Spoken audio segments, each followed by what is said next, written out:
നമ്മുടെ ശാരീരിക ആരോഗ്യത്തെ പോലെ തന്നെ പ്രധാനമാണ് സാമ്പത്തിക ആരോഗ്യവും. എന്നാൽ പലരും സാമ്പത്തിക ആരോഗ്യം നോക്കാനായിട്ട് പേടിക്കാറുണ്ട്, മടിക്കാറുണ്ട്. പക്ഷേ വളരെ പ്രധാനമാണ് ശരീരത്തിന്റെ ആരോഗ്യത്തെ പോലെ തന്നെ നമ്മളുടെ ഫിനാൻഷ്യൽ ബാക്ക്ഗ്രൗണ്ട് അല്ലെങ്കിൽ സാമ്പത്തിക ആരോഗ്യവും നന്നായിരുന്നാൽ മാത്രമാണ് നമുക്ക് ജീവിതത്തിൽ വലിയ സ്ട്രഗിൾ ഇല്ലാതെ മുന്നോട്ട് പോകാൻ സാധിക്കുന്നത്. എന്നാൽ ഒട്ടും പേടിക്കാതെ തന്നെ എങ്ങനെ നമുക്ക് ഈ സാമ്പത്തിക ആരോഗ്യം കണക്കാക്കാം എന്നൊന്ന് മനസ്സിലാക്കാം. ഇന്ന് ഞാൻ ഇവിടെ പറയാൻ പോകുന്നത് നമ്മുടെ സാമ്പത്തിക ആരോഗ്യത്തിന്റെ പരിശോധന എങ്ങനെ നടത്താമെന്നാണ്. 5 വഴികളിലൂടെ നമുക്ക് സാമ്പത്തിക ആരോഗ്യത്തിന്റെ പരിശോധന നടത്താം. അതിൽ ആദ്യത്തത് നിങ്ങളുടെ വരുമാനം എത്രയെന്ന് എഴുതി വെക്കുക എന്നുള്ളത്. ഒരു പേപ്പറിലോ മറ്റോ നിങ്ങൾ അതൊന്ന് രേഖപ്പെടുത്തി വെക്കുക. ഒരു ബുക്കിലോ പേപ്പറിലോ രേഖപ്പെടുത്തി വെക്കുക.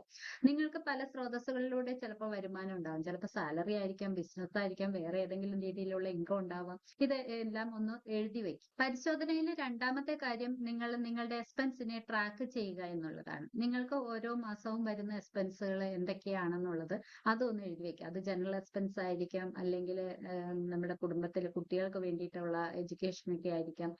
എന്തിനുള്ള എക്സ്പെൻസ് ആയാലും അതെല്ലാം ഒന്ന് രേഖപ്പെടുത്തി വെക്കുക. മൂന്നാമത്തെ കാര്യം നിങ്ങളുടെ കടങ്ങൾ നിങ്ങൾ വിലയിരുത്തുക എന്നുള്ളതാണ്. കടങ്ങൾ എന്തൊക്കെയുണ്ട്? ചിലവർക്ക് മിക്ക ആളുകൾക്കും കാണുന്ന കടങ്ങളാണ് പേഴ്സണൽ ലോണ്, വാഹനങ്ങളുടെ ലോണ്, അല്ലെങ്കിൽ വീടിന്റെ ലോണ്, പിന്നെ മറ്റ് ക്രെഡിറ്റ് കാർഡ്, EMI അങ്ങനെയുള്ള കാര്യങ്ങളൊക്കെ കാണും.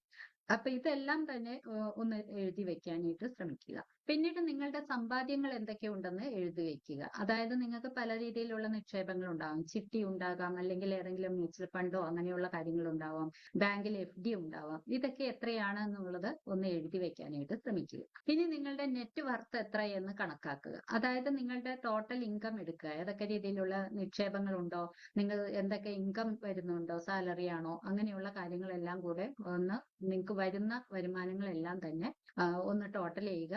അതിൽ നിന്നും നിങ്ങളുടെ മന്ത്ലി വരുന്ന എക്സ്പെൻസ്, കടങ്ങൾ, ഇതെല്ലാം അതിൽ നിന്നും കുറയ്ക്കുക. അപ്പോൾ എത്ര എമൗണ്ട് കിട്ടുന്നോ അതാണ് ശരിയായ നിങ്ങളുടെ നെറ്റ് വർത്ത് എന്ന് പറയുന്നത്. ഒരു പക്ഷേ അത് മിക്കവർക്കും അതൊരു നെഗറ്റീവ് എമൗണ്ട് ആയിരിക്കും. നെഗറ്റീവ് ബാലൻസിലായിരിക്കും പലരും ഓടിക്കൊണ്ടിരിക്കുന്നത്. പക്ഷെ ഒട്ടും ഭയക്കേണ്ടതില്ല. നെഗറ്റീവ് ബാലൻസ് ആണെങ്കിൽ പോലും ഇതൊരു തിരിച്ചറിവാണ് നമ്മൾ എവിടെയാണ് നിൽക്കുന്നത് എന്നുള്ളത്. നമ്മുടെ ഓരോ പൈസയും എവിടെ പോകുന്നു എന്ന് നമ്മൾ അറിയുക. ഇനി മുതൽ നമുക്ക് നല്ല രീതിയിൽ അത് പ്ലാൻ ചെയ്ത് നല്ല ഒരു എമൗണ്ടിലേക്ക് നമുക്ക് ഇൻകത്തിലേക്ക് എത്താനും സാധിക്കും, പ്രോഫിറ്റിലേക്ക് എത്താനും സാധിക്കും. ഇങ്ങനെ നിങ്ങൾ എഴുതി വച്ചിരിക്കുന്ന നിങ്ങളുടെ ഈ സാമ്പത്തിക വിവരങ്ങൾ, ഈ സാമ്പത്തിക പരിശോധന, ഇതൊരു നിങ്ങളുടെ സാമ്പത്തിക സ്കോർ കാർഡാണ്.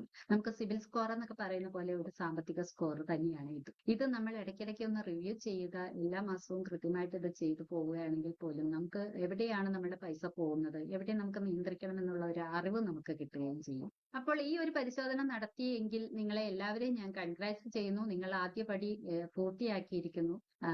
താഴെ നിങ്ങൾക്ക് കമന്റ് ചെയ്യാം. നിങ്ങൾ ഇത് പൂർത്തിയാക്കിയെങ്കിൽ, നിങ്ങളുടെ ആദ്യ പരിശോധന പൂർത്തിയാക്കിയെങ്കിൽ യെസ് എന്ന് താഴെ കമന്റ് ചെയ്യുക. ഒപ്പം നിങ്ങൾക്ക് കൂടുതൽ വിവരങ്ങളും ഗൈഡൻസും കിട്ടി നിങ്ങളുടെ സാമ്പത്തിക പരിശോധന മുന്നോട്ട് കൊണ്ടുപോകും. അതിന് സാമ്പത്തിക ട്രീറ്റ്മെന്റ് എങ്ങനെ എടുക്കണം, കാരണം മിക്കവരും ഒരു നെഗറ്റീവ് ഒരു എമൗണ്ടിലായിരിക്കാം നിൽക്കുന്നത്. ഇതിനുള്ള ട്രീറ്റ്മെന്റ് എന്ത് എന്ന് അറിയണം എന്നുണ്ടെങ്കിൽ ഞങ്ങളെ കോൺടാക്ട് ചെയ്യാവുന്നതാണ്.